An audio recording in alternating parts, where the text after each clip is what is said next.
കൂട്ടുകാരെ, നിങ്ങൾ എപ്പോഴെങ്കിലും ഒരു സോക്സ് നഷ്ടപ്പെട്ടിട്ട് അത് എങ്ങോട്ടാണ് പോയതെന്ന് ചിന്തിച്ചിട്ടുണ്ടോ? ശരി, ഈ കഥ നിങ്ങളോട് പറഞ്ഞേക്കാം. മിലോയും സംസാരിക്കുന്ന സോക്സും. എപ്പോഴും സന്തോഷവാനായ ഒരു കൊച്ചു കുട്ടിയായിരുന്നു മിലോ. എന്നും അവന് സോക്സ് നഷ്ടപ്പെടും. മഴയുള്ള ഒരു ദിവസം രാവിലെ അവൻ തന്റെ അലമാര തുറന്നപ്പോൾ ഒരു ചെറിയ ശബ്ദം കേട്ടു.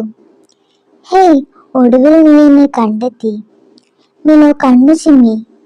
അത് അവന്റെ കാണാതെ പോയ ചുവന്ന സോക്സ് ആയിരുന്നു. അത് സംസാരിക്കുകയായിരുന്നു. ഞാൻ സോക്സിയാണ്. സോക്ക് പുറത്തേക്ക് ചാടി പറഞ്ഞു. ഞാൻ നഷ്ടപ്പെട്ട ലോണ്ടറിയുടെ നാട്ടിൽ നിന്നാണ്. അത് നഷ്ടപ്പെട്ട കൈത്തണ്ടകൾ, ഓടിപ്പോയ ടവലുകൾ, മുഷിഞ്ഞ പാൻസ് എന്നിവയാൽ നിറഞ്ഞിരിക്കുന്നു. എന്റെ എല്ലാ സോക്സും അവിടെയാണോ പോയത്? മിലോ അത്ഭുതത്തോടെ ചോദിച്ചു. അതെ, അത് കാണാൻ നീ വരുന്നു? മിലോ തലയാട്ടി. വാഷിംഗ് മെഷീൻ പോർട്ടിലൂടെ വസ്ത്രങ്ങൾ നൃത്തം ചെയ്യുകയും സിപ്പറുകൾ തേനീച്ചകളെ പോലെ സിപ്പറുകൾ ഇടുകയും ചെയ്യുന്ന ഒരു ഭ്രാന്തമായ വർണ്ണാഭമായ ലോകത്തേക്ക് അവൻ നീങ്ങി.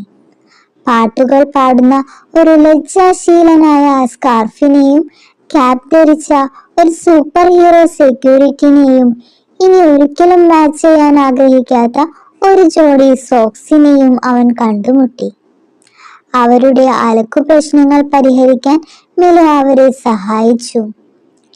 ഇരുട്ടിനെ പേടിക്കുന്ന സോക്സുകൾ, സാഹസികത ആഗ്രഹിക്കുന്ന കൈത്തണ്ടകൾ, തന്റെ ഇരട്ടയെ നഷ്ടപ്പെടുത്തിയ ഏകാന്ത സ്വെറ്റർ.